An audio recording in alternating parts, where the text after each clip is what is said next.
My name is Ensley Woods, and I was 28 years old when a neighbor called to tell me my grandmother had died because my own parents didn't think I needed to know. 10 years earlier, my mom and my dad had set 2 suitcases on the front porch 2 weeks after my 18th birthday and changed the locks while I stood there holding my backpack.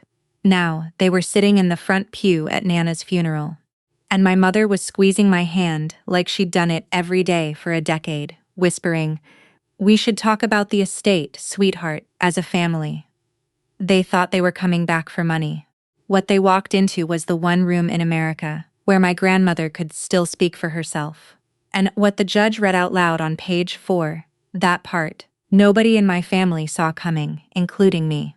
Welcome back to Calm Drama Stories, where family secrets come to light and quiet people finally get their say. If you've ever been made to feel like you owed your family your whole life, this one's for you.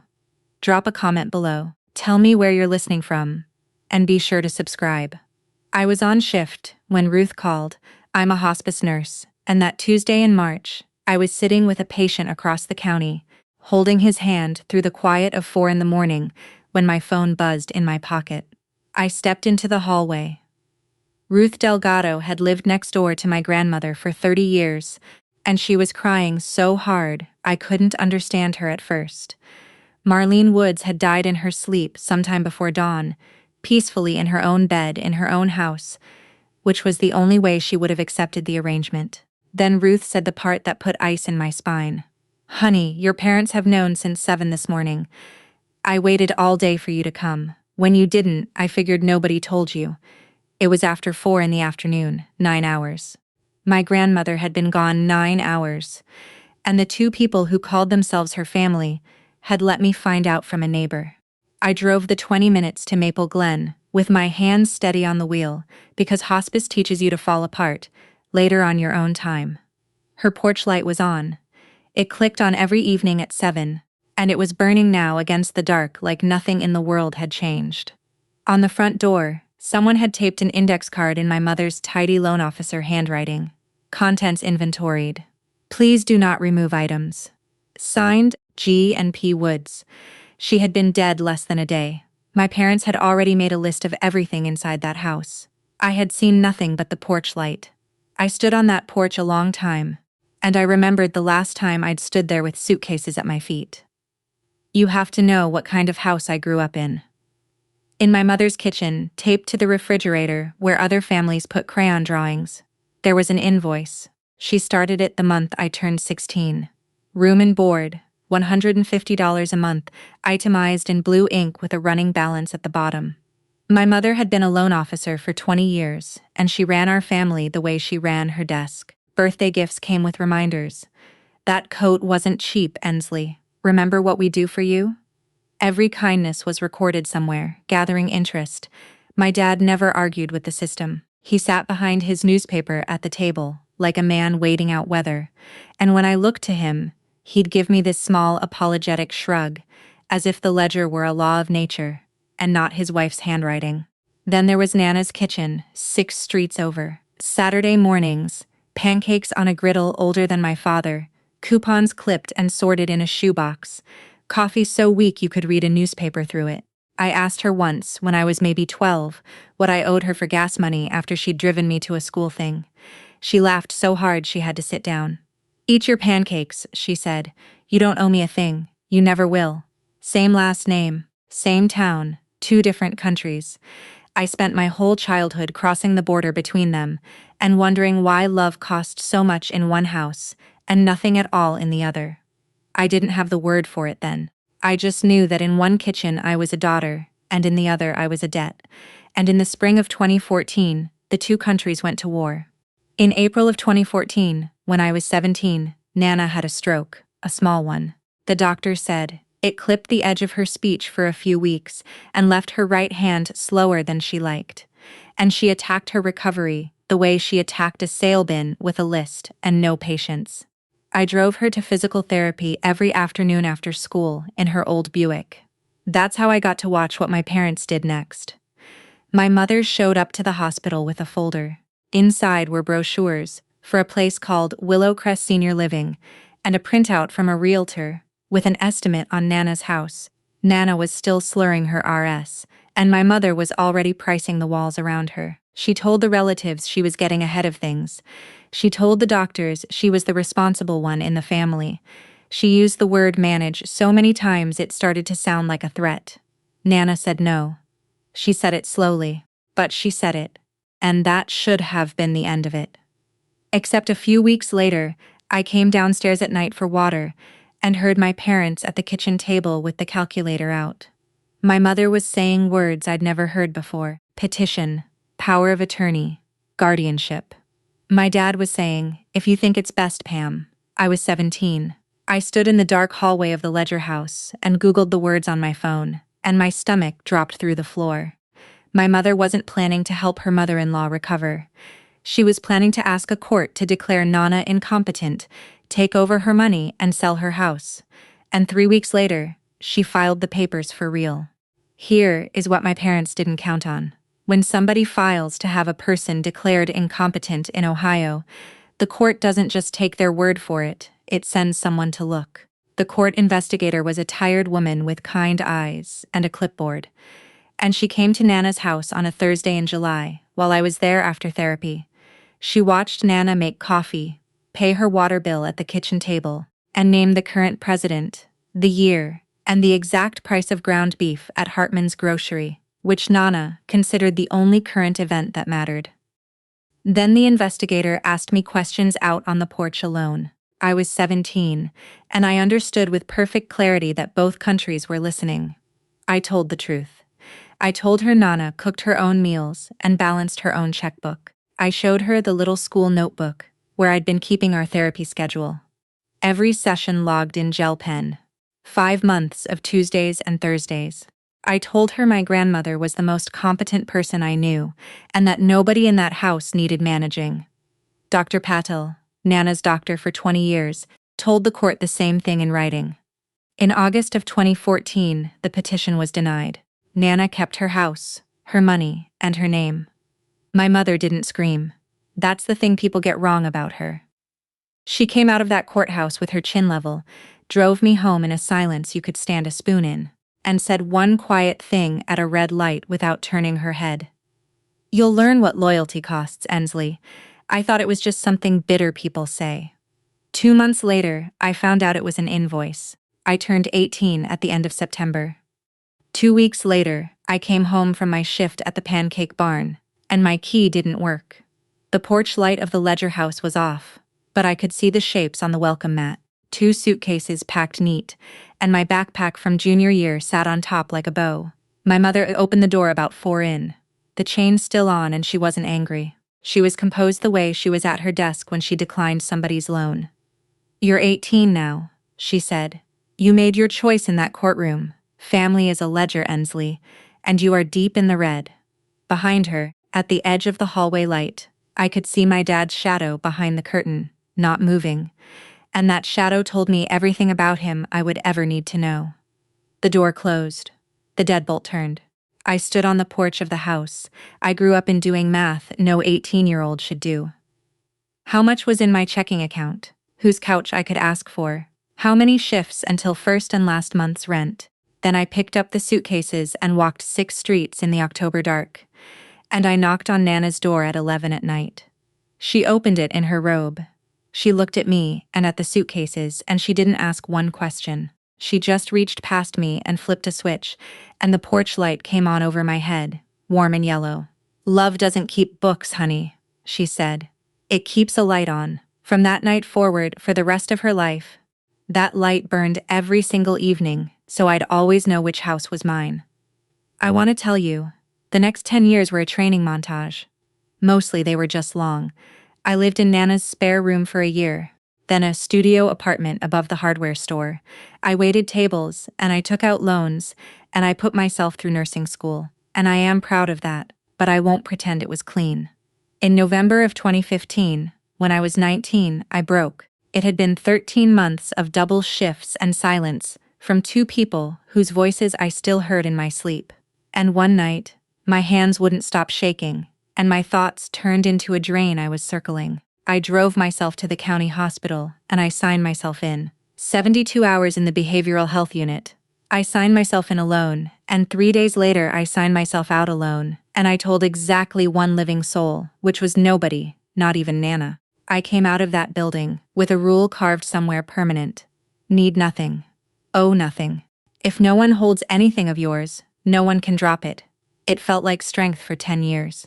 Remember that rule, because it comes back later in a courtroom in the worst way.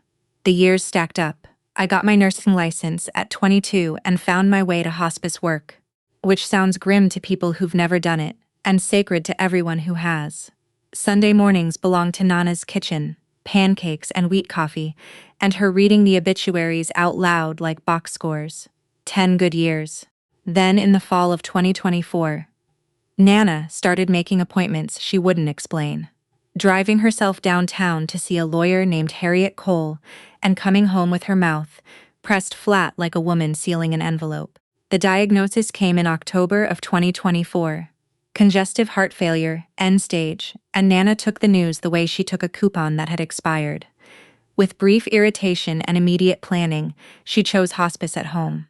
And because life enjoys irony, the case went to Corn County Hospice, the agency I work for, though not to me. I want to be precise here because it matters later.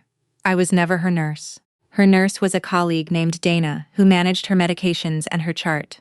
I was her granddaughter. I did granddaughter things. I cooked. I sat. I drove. I lost at gin rummy on purpose and got caught doing it. The green kitchen table filled up on a rotation. Nana didn't organize, but absolutely commanded. Ruth from next door, Carmen Fairfield, who owned the diner and brought pie with opinions attached. Half the gay-haired women in Maple Glen came through that kitchen like it was a chapel with better snacks.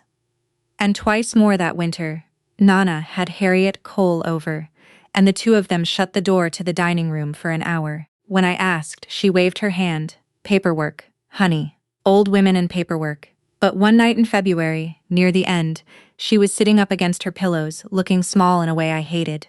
And she took my wrist with more grip than she had any business having. When they come smiling, she said, "You let Harriet do the talking first." "Promise me," I said. "When who comes smiling, Anna?" She just looked at me steady, the way she'd looked at that court investigator a decade before. "Promise me," she said. So, I promised. 3 weeks later, she was gone, and I was standing on her porch reading an index card taped to her door. My parents ran the funeral like a campaign event. My mother wore the correct black and cried at the correct volume, dabbing under her eyes to protect her makeup. My dad stood at the church door, shaking every hand in Maple Glen, accepting condolences for a woman he'd tried to have declared incompetent. And I watched people who didn't know any better squeeze his shoulder. I sat with Ruth and Carmen. I'd been up all night with a patient, and I was running on hospice autopilot, which is the only reason I didn't flinch when my mother materialized beside me at the casket. 10 years of silence, and she slid her arm through. I'm like, "Yeah, did this every Sunday." Her perfume hadn't changed. "She looks peaceful," my mother said. And then in the same breath, with the casket 18 in a way, "We should talk about the estate, sweetheart. As a family. As a family." I hadn't been family since an October night in 2014. But Nana's money didn't know that yet, as far as my mother was concerned. Across the aisle, my cousin Kayla, 26 now, gave me a little wave and then looked quickly at her phone, and I clocked that too. Hospice teaches you who's crying for the dying and who's crying for the furniture. I said nothing. I'd made a promise about exactly this moment, even if I didn't understand it yet. And 2 days later, the letter came. Cream envelope, Law Office of Harriet Cole, addressed to me with copies noted to Gregory and Pamela Woods.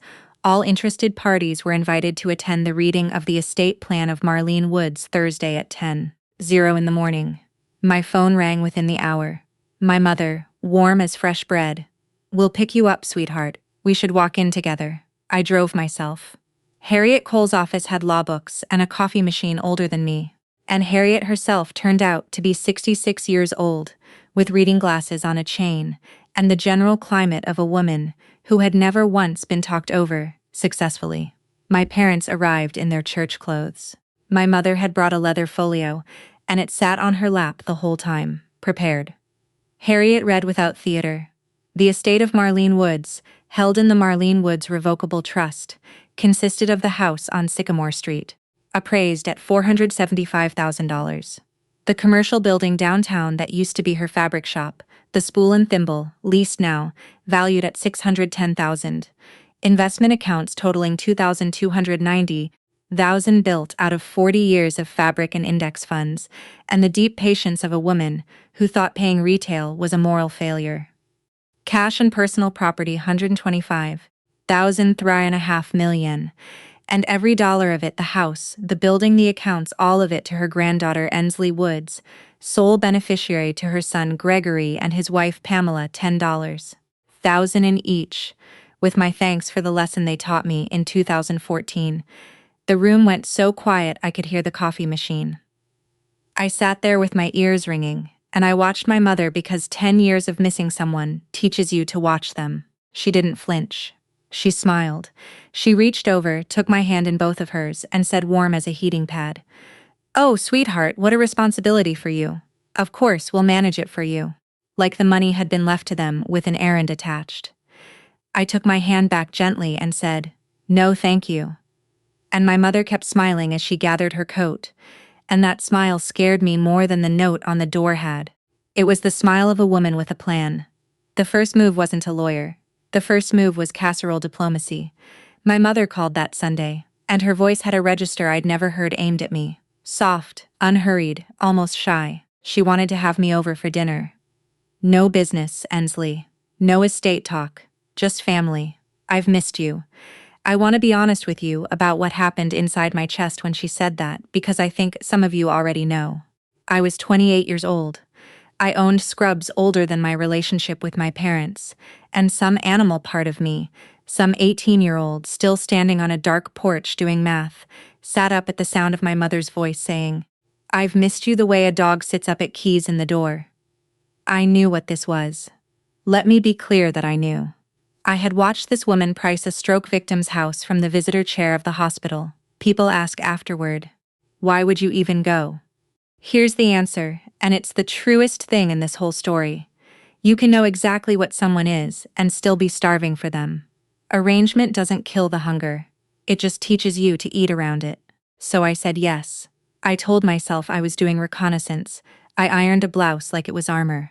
Drove the 40 minutes to Dayton to a brick house with no porch light burning, and I sat in my old chair at my mother's table, and for 1 hour, I'll admit it to you and to nobody else. It was nice. The pot roast was the same, the stories were the same, my dad laughed at my jokes, and then the dessert plates came out. And next to my slice of pie, my mother sat down a plastic-bound folder. The cover page said, "Woods Family Wealth Management Plan" in the font of a bank brochure. My mother had built a PowerPoint of my inheritance.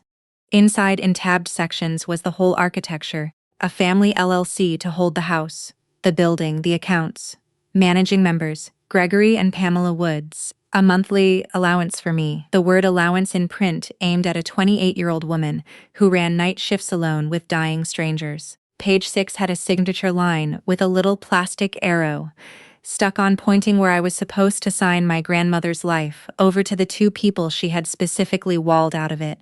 My dad studied his pie. That shadow behind the curtain again, just better lit. My mother talked the whole time in her loan officer voice, reasonable, warm terms like fiduciary responsibility and protecting the assets. "And you're so busy with your work, honey," I let her finish. Hospice teaches you that too, letting people finish. Then I closed the folder, set it by my plate, and said, "Thank you for dinner.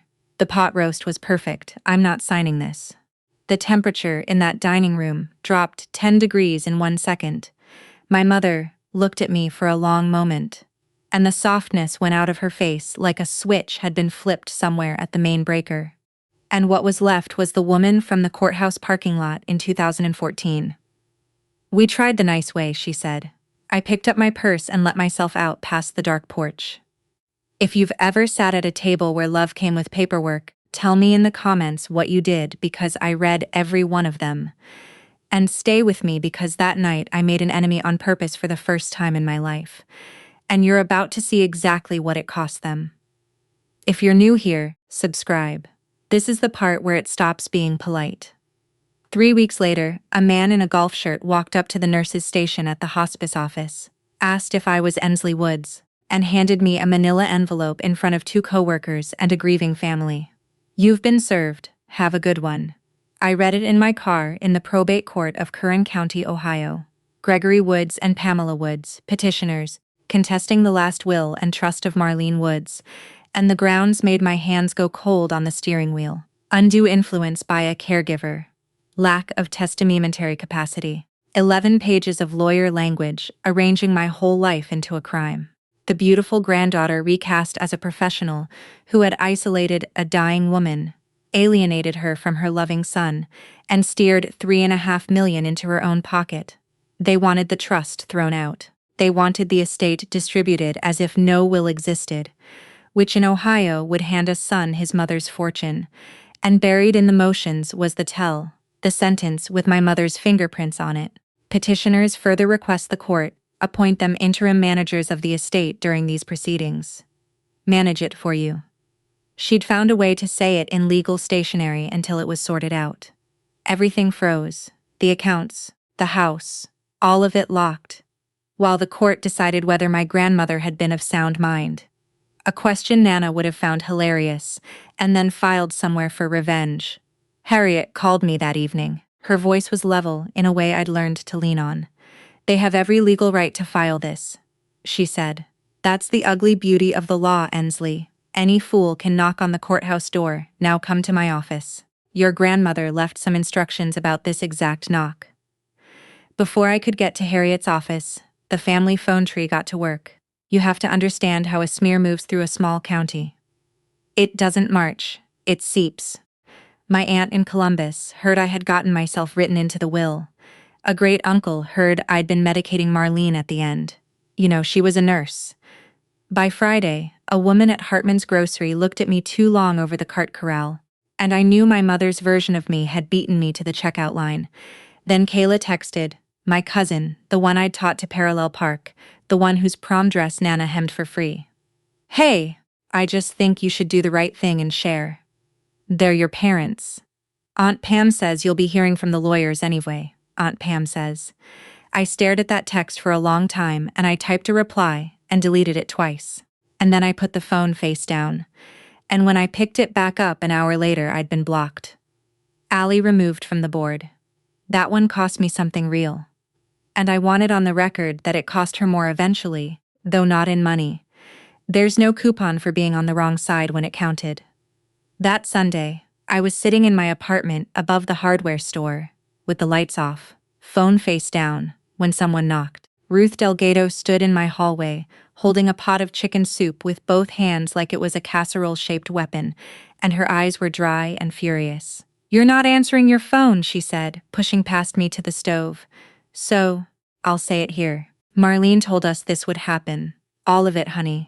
Every move they're making." She called it us, she said. "Marlene told us." I wanted the rest, but Ruth only patted my hand and said Harriet did the explaining in this outfit. She just did the soup. 2 things happened that week. First, Harriet as trustee asked me to move into Nana's house.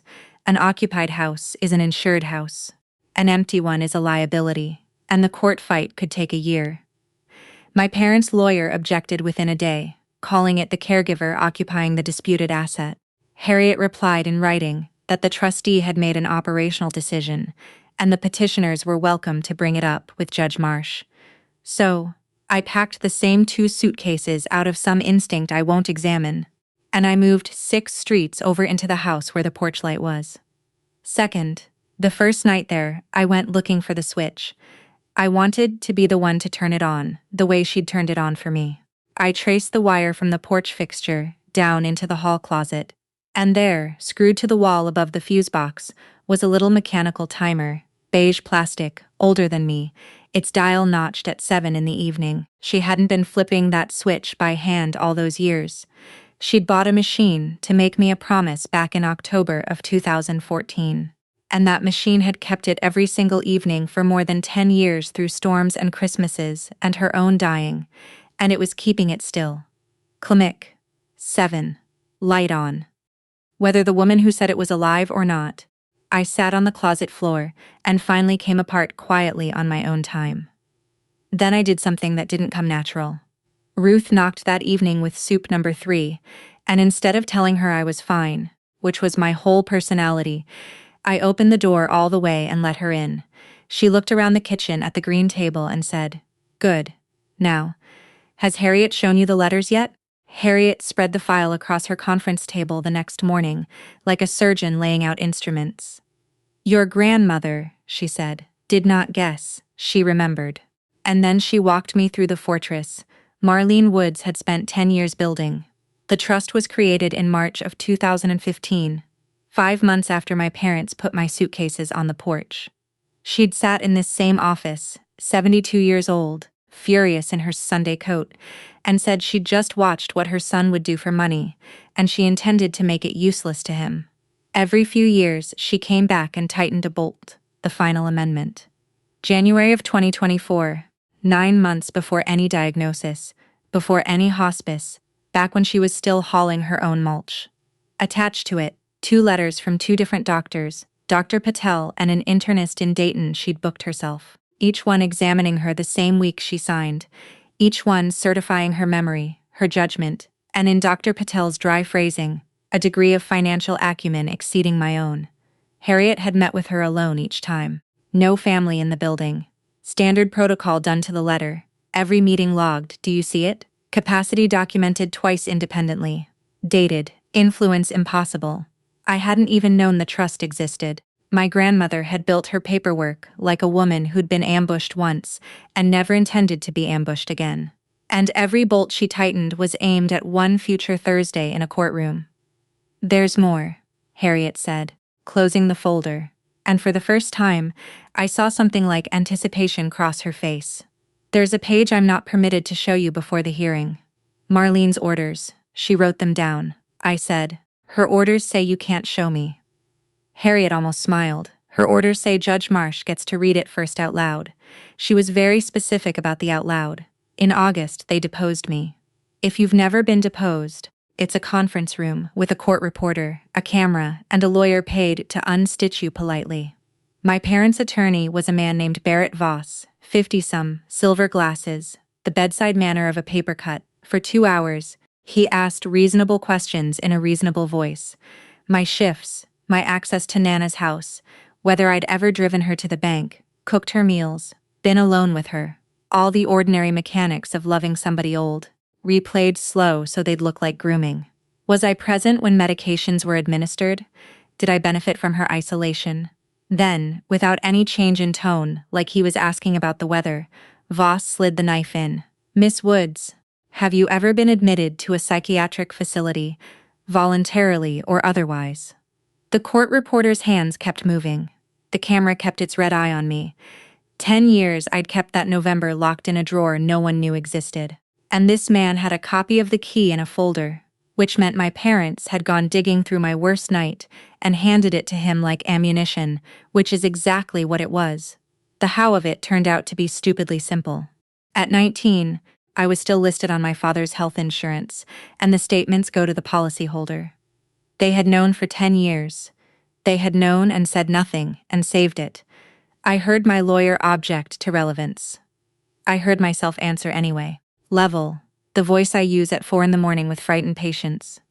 Yes, in 2015 for 3 days, I checked myself in and I checked myself out. Voss made a small note, pleased, and quoted my mother without knowing it, or maybe knowing it exactly. "Debts of gratitude are still debts. Wouldn't you agree?" I didn't answer that one. When it ended, he squared his papers like a man clearing a dinner table and said, "We'll see you at the hearing, Miss Woods, unless your family would rather settle this like a family." In the parking garage, my hands finally shook. 2 weeks after the deposition, my supervisor called me in before my shift and couldn't look at me. An anonymous complaint had been filed with the Ohio Board of Nursing, elder financial abuse by a hospice professional. Anonymous, but it cited the probate case number so we can retire the mystery of authorship. And here's the part people don't understand about licensed work. It doesn't matter how absurd the complaint is. The board has to investigate. The process takes months, and while it grinds, An agency that cares for the dying cannot staff a nurse under an abuse investigation. Nobody was cruel about it. That almost made it worse. My supervisor's voice wobbled when she asked for my badge, and I unclipped it and set it on her desk. 6 years of night shifts in a rectangle of laminate, and I walked out through the lobby past a wall that said, "Dang" in 4 languages. Understand what they'd found. The trust was a fortress, so they'd stopped shooting at the fortress, they were shooting at me. The license was the one thing I'd built entirely alone. No inheritance, no help, 12-hour nights and a state exam, and my parents had figured out that it was the one thing of mine the court couldn't protect. By then, my savings were nearly gone, too. The trust could pay Harriet to defend the trust. That's the law. But the trust could not pay for my private lawyer or my licensed defense, and 18 of my $21,000 had already gone out the door. That night, I sat in my car outside Nana's house and watched the porch light click on at 7. Right on schedule. A dead woman keeping her promise while I figured out how to keep mine. Then an email arrived from Voss's office. His clients, it said, remain open to a family resolution. The people who set the fire were selling extinguishers. If your family has ever turned the law into a weapon, tell me in the comments. I read everyone. And stay close, because the next hearing is the one from the title, the one where the judge turned the page. Subscribe so you don't miss what was on it. The preliminary hearing was in October in a small oak paneled courtroom in the Corrin County Courthouse. Judge Ellen Marsh presiding, a woman about 60, with the patience of a person who has heard every version of every family. My parents sat at the petitioner's table in their church clothes. My mother was serene. She whispered something to Voss and smiled, and I watched her scan the room, like it was already hers. And honest to God, I think in her mind this was the finish line, the day the court would hand a responsible adult the keys. Judge Marsh put on her glasses and paged through the trust in the quiet. Then she stopped turning pages. "Counsel," she said to Voss, "before we schedule anything, has your client read Article 9 of this instrument?" And she read it out loud into the record in a courtroom voice that carried to the last row. Article 9. If any beneficiary of this trust contests its validity or seeks control of its assets through legal proceedings, that beneficiary forfeits any and all interest granted herein. The $10,000 bequests to Gregory and Pamela Woods conditional. Contest the trust and the gift evaporates. My mother's smile held because 10,000 meant nothing against 5 million. But the judge wasn't finished. "There is an attached statement of intent," she said. "Executed and notarized January of 2024. The testator requests it be read aloud in open court in the event of any challenge." She turned the page to the court. From Marlene Woods, in 2014, my son Gregory and his wife Pamela petitioned to have me declared incompetent so they could manage my affairs. The court said, "No, I have spent 10 years making sure the answer stays no. If they are in your courtroom now, they have come after my death, smiling, offering to manage what I left behind. I ask you to read this page to them so they understand that I am one final time ahead of them." The silence was total and I watched it happen. The thing from the title. My mother's smile didn't break. It just drained from the eyes down, like something unplugged. My grandmother had predicted their exact play in writing 16 months before they made it, and every stranger in that room had just heard it. Voss rose anyway, and asked for an evidentiary hearing on undue influence, because if the trust itself fell, Article 9 fell with it. Judge Marsh granted it, set it for 6 weeks out, and I would swear on the green table. She looked at my parents a half-second longer than she needed to. In the hallway after my mother walked straight to me, close perfume unchanged, and said, quiet enough that only I could hear it, "You think a dead woman can protect you?" 3 nights later, my dad came to the house alone. I found him standing at the bottom of the porch steps inside the circle of the light, not knocking. A 59-year-old man holding his car keys like a hat. I stayed in the doorway. He looked older than the funeral. "Your mother wasn't always like this," he said, and then he told me a story I'd never heard in all my years as their daughter. My mother's mother died in 1991 when my mom was 23. There was no estate. There was a shoebox, bills, collection notices, a repossessed car, a funeral nobody could pay for.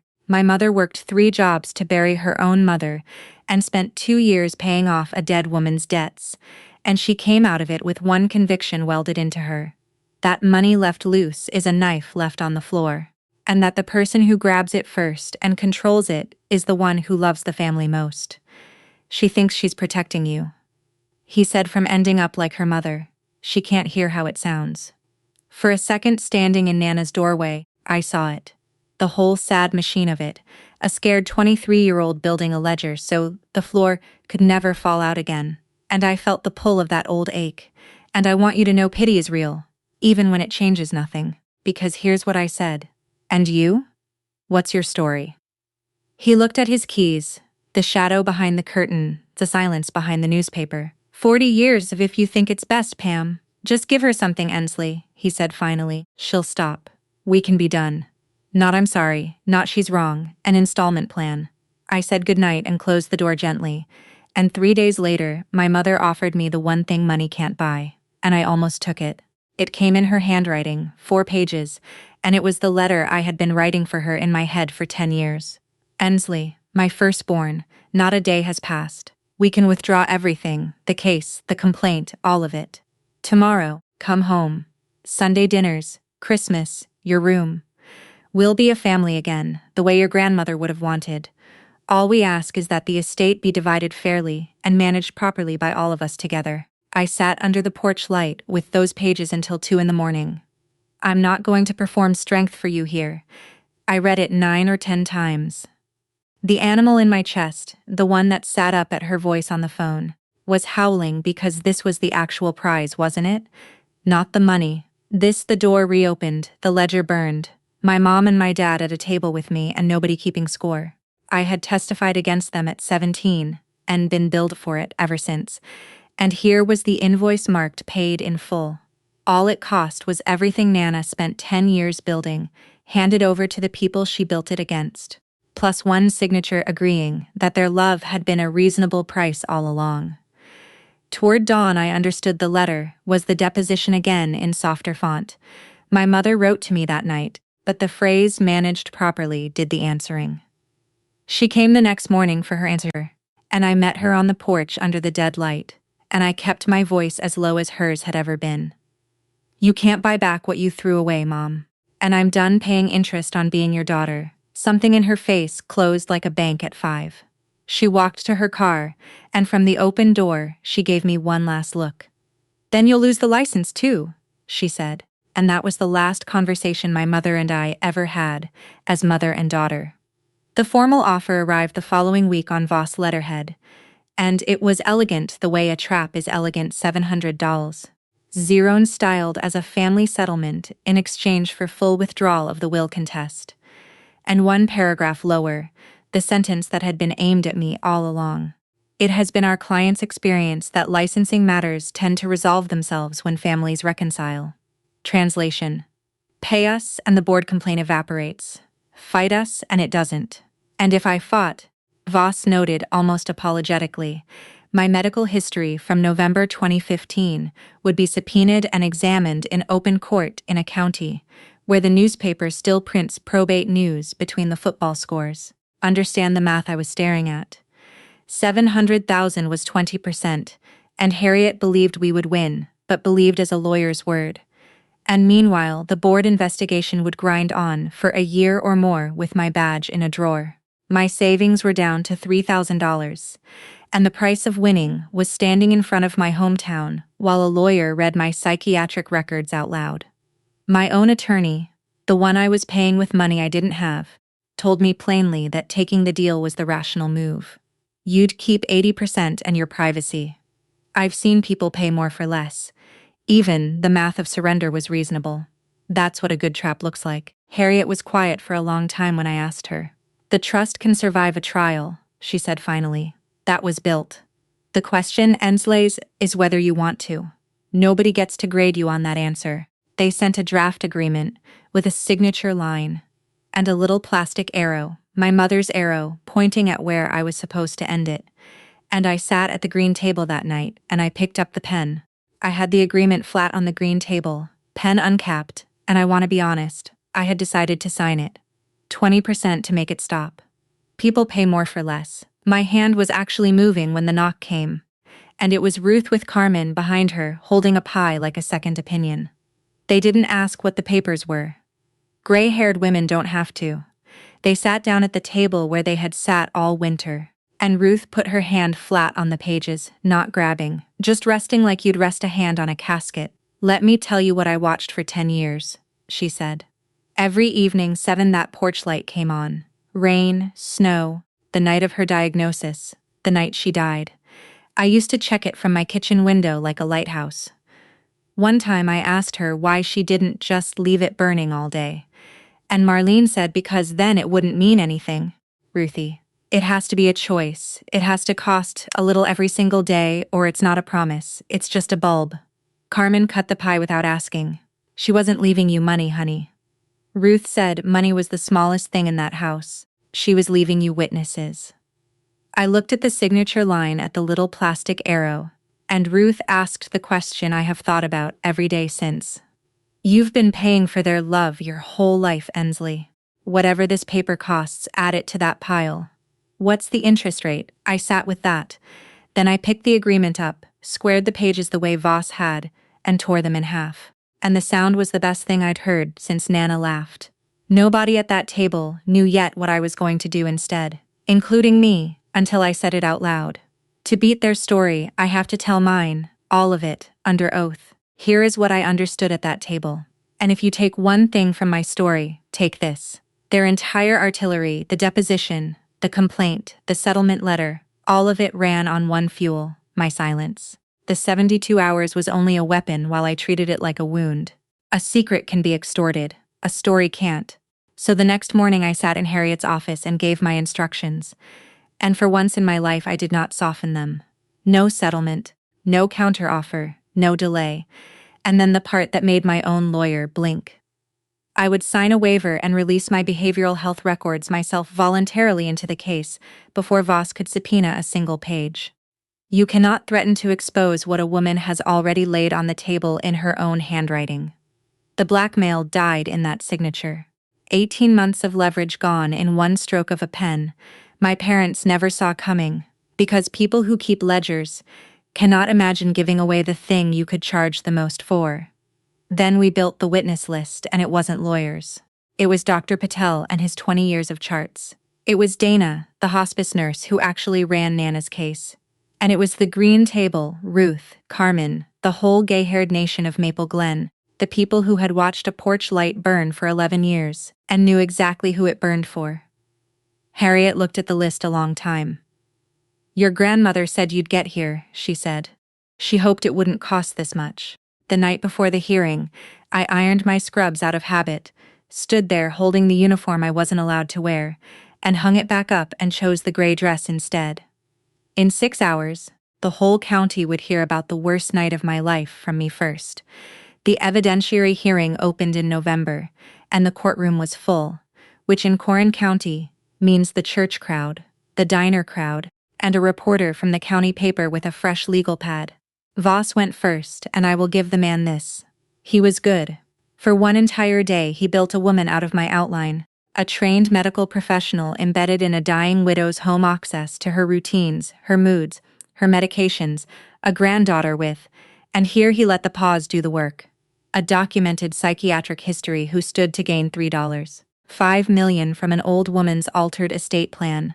My mother testified in a blue suit with a tissue in her fist, and she was devastating, poised, wounded, reasonable. We only ever wanted to manage things properly. Ensley is fragile. She's been fragile for years. We were trying to protect her, and my mother-in-law both. She had grieved more convincingly on that stand than she had at the casket. Then Kayla, my cousin, 26 years old, avoiding my eyes, testifying that I had kept to myself and gotten close to Mrs. Woods. At the end, 2 innocent facts arranged into fingerprints. That was the day I learned, you can lose a person twice. The judge listened to all of it without a face. Ruth sat behind me the whole day, and behind her Carmen, and behind Carmen, 3 rows of gray heads that had no legal function at all except that Judge Marsh could count. When they adjourned, Voss packed his briefcase, looking like a man ahead on points, and honestly he was. Judge Marsh looked over her glasses. "Ms. Woods, the court will hear you tomorrow morning." That night, the porch light clicked on at 7, and I sat under it and practiced nothing because Nana always said, "The truth doesn't need rehearsal. It just needs a witness willing to go first." I took the stand at 9 in the morning in the gray dress. And I used the only voice I own, the 4 in the morning voice, the one for frightened people in dark rooms, low and level and unhurried. And I told it, all of it. October 2014. 2 weeks past my 18th birthday, the key that wouldn't turn. 2 suitcases packed by my mother, with the sweaters folded, because she folds everything, even an abandonment. My father's shape behind the curtain. My mother's voice through 4 in of door. "Family is a ledger, Ensley. And you are deep in the red." And I watched the court reporter type my mother's sentence into the permanent record of the state of Ohio. I told them about the 6th Street walk in the dark and the porch light coming on. And then, because it was mine to tell now, I told them about November 2015, 19 years old, 13 months into exile, the night my hands wouldn't stop and my thoughts turned into a drain. The drive I made alone to the county hospital, the form I signed alone. The 72 hours. The form I signed to leave alone. "Counsel has called me fragile," I said. And I looked at nobody except Judge Marsh, and I kept my voice exactly where I keep it at a bedside. I checked myself in at 19 with no one to call. And I checked myself out and finished nursing school, and spent 6 years sitting with this county's dying. I'm told that's a psychiatric history. On my ward, we call it surviving. Then Harriet stood and read into the record my waiver.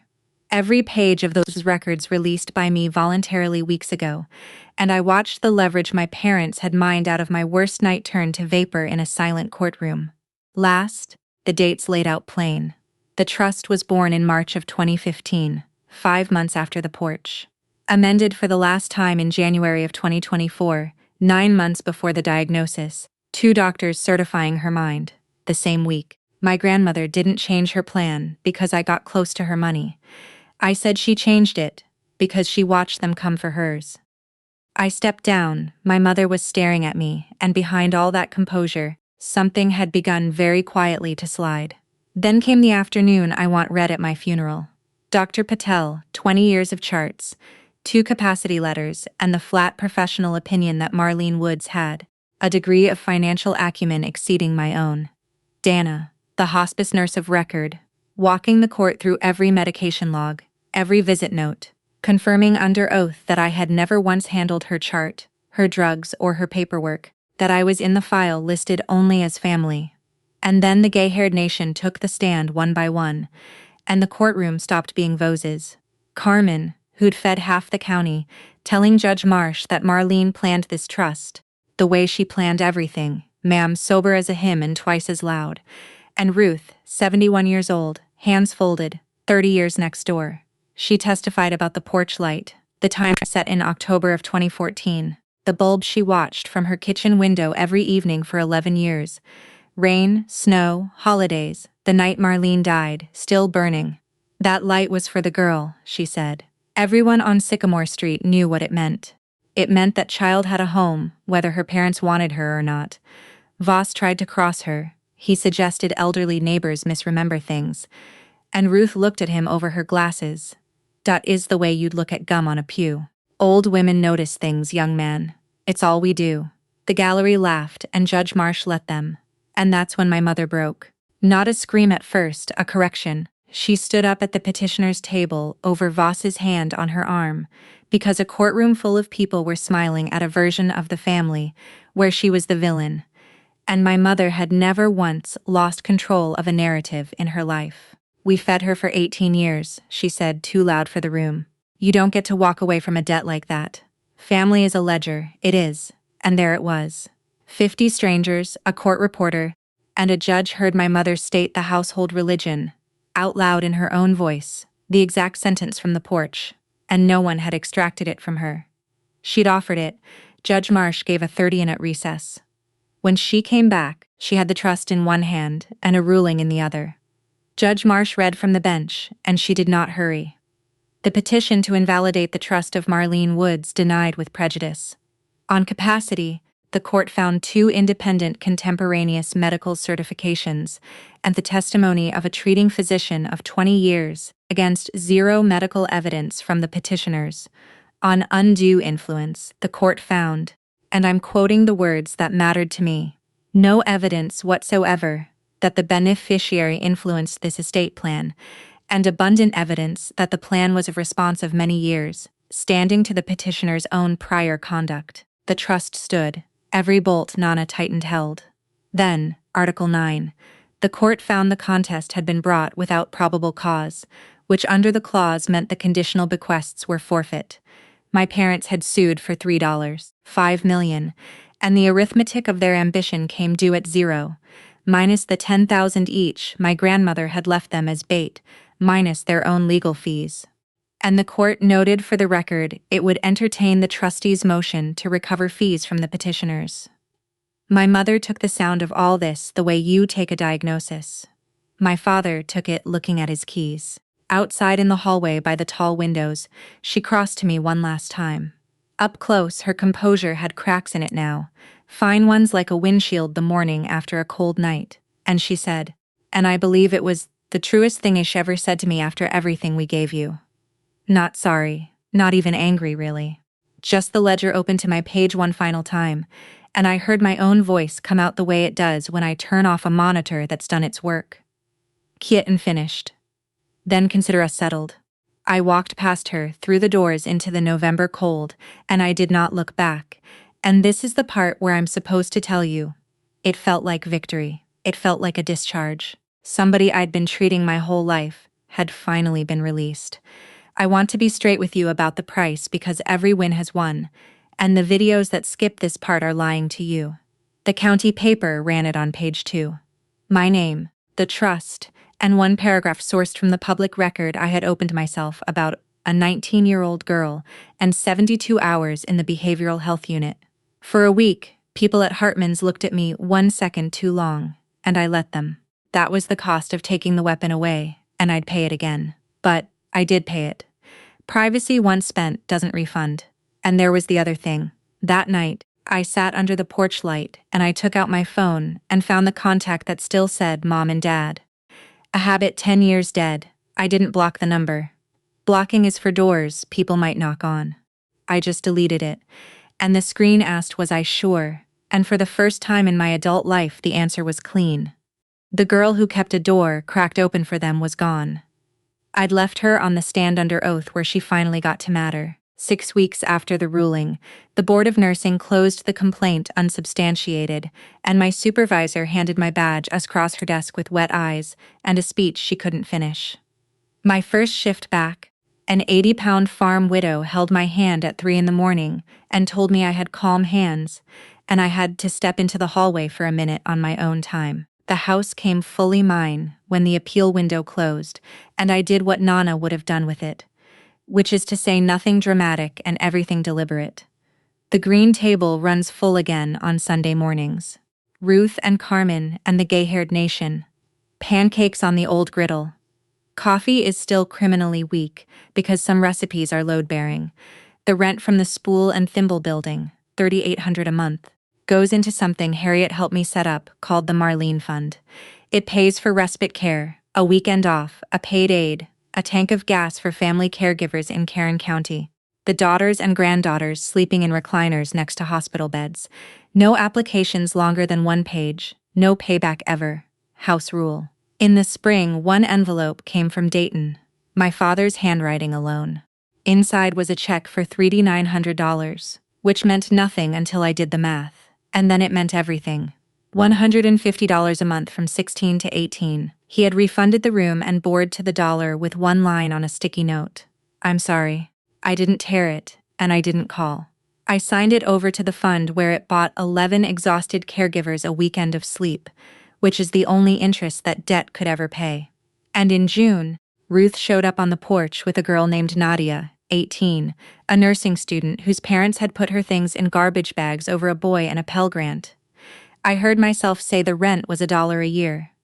And no, she couldn't owe me. House rule. Then I went to the hardware store and had a key cut, and handing it over felt like the entire estate changing hands for the second time. Correctly. Tonight, it's late September again, coming up on 12 years since two suitcases sat on a porch. Through the kitchen window, I can see Nadia at the green table with her anatomy flashcards, wearing my old sweatshirt, eating pancakes she did not pay for. At 7 exactly, the timer in the hall closet gives its little click. The same click it has given every evening since 2014, and the porch light comes on over Sycamore Street. Here is everything I know. And it fits in one sentence. Love doesn't keep books. It keeps a light on, and a light that, it turns out, can outlive the hand that lit it. That's my story. Two suitcases on a porch. One page a judge read out loud. A porch light that never went out. If somebody turned love into a ledger on you, hear me. You don't owe them your life, and you're allowed to stop paying interest on it. If this found you on a hard night, share it with someone sitting in the dark, and go check on the person who keeps a light on for you. Drop a comment. I read everyone. Hit subscribe, and I'll see you in the next.